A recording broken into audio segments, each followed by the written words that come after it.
मित्रों नमस्कार। डीबी मराठे सर के इस चैनल पर आपका स्वागत है। आज बात करते हैं सहनशीलता की सीमा इस विषय पर।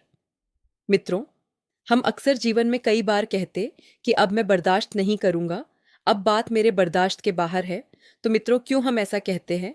जब कोई व्यक्ति हमें बार बार धोखा देता है और उसे समझने पर नहीं समझता, या कोई हमें मानसिक या शारीरिक रूप में तकलीफ दे रहा है, कोई हमारा बार बार नुकसान कर रहा है, तो हम कहते हैं कि बात हमारे सहनशीलता के बाहर है।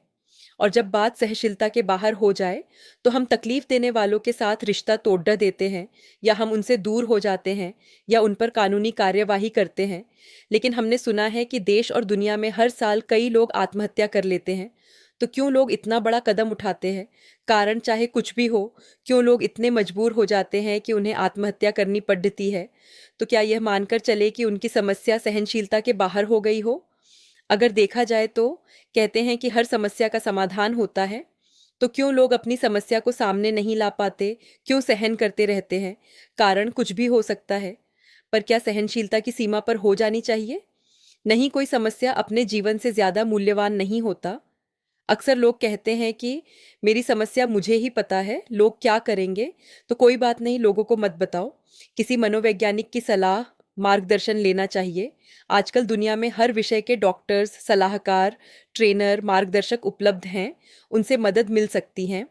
अगर किसी को अपने गांव, गली, मोहल्ला, सोसाइटी, कार्यस्थल पर तकलीफ है तो उसे छोड़ देना चाहिए। आसान नहीं है, पर मौत से तो अच्छा है कि थोड़ी तकलीफ झेल लो, उस जगह से दूर चले जाओ जहां रहना मुश्किल हो।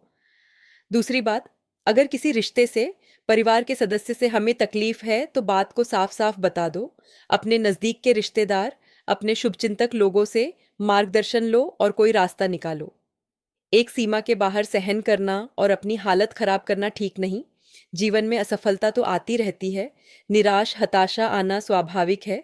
लेकिन बात जब सीमा से बाहर हो जाए तो छुपाना नहीं चाहिए। रास्ता निकलेगा, लेकिन जब समस्या पता हो तब। लोग सालों साल समस्या को छुपाते हैं, अपना मानसिक शारीरिक स्वास्थ्य बिगाड़ते हैं, सिर्फ अकेले लड़ते रहते हैं। जीवन में बहुत बार ऐसा होता है, हम अकेले लड़कर समस्या का समाधान नहीं निकाल सकते हैं। हमें किसी अनुभवी व्यक्ति की, किसी डॉक्टर की, मनोवैज्ञानिक, सलाहकार, मार्गदर्शक, वकील, मित्र, रिश्तेदार के मदद की जरूरत पड़ती है। तो मित्रों, समस्या कुछ भी हो, समाधान जरूर निकलेगा। अकेले मत लड़ो, सही लोगों को अपनी बात बताओ। शर्माने की कोई जरूरत नहीं है। अपना जीवन दांव पर लगा हो तो क्यों किसी को डरते हो भाई? जीवन रहेगा तो पैसा, पद, प्रतिष्ठा, लोग फिर से मिल सकती है।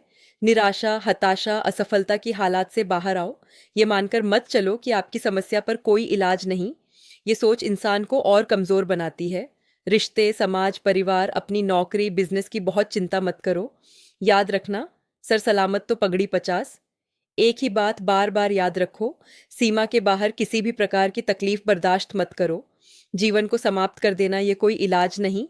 तो आज से सबको नक्की कर लेना चाहिए कि पहले तो समस्या को इतना विकराल रूप मत लेने दो, और अगर समस्या नियंत्रण से बाहर हो जाए तो सब कुछ छोड़कर पूरा ध्यान केंद्रित करो और हर हाल में बाहर आ जाओ। याद रखो, दुनिया में बहुत लोग हैं, सरकार की योजनाएं भी हैं जो हमें हमारी समस्या से बाहर आने में मदद करती है। मित्रों, सुसाइड करना तो दूर की बात है। कोई भी व्यक्ति समस्या के कारण अपना मानसिक, शारीरिक स्वास्थ्य गंवाता है तो ठीक नहीं। समस्या के कारण लोग कई प्रकार के नुकसान और कर बैठते हैं, बर्बाद हो जाते हैं। परिवार, समाज, दोस्तों से रिश्ता खराब कर लेते हैं। मित्रों, अपने आप को जागरूक रखो, प्रशिक्षित रखो।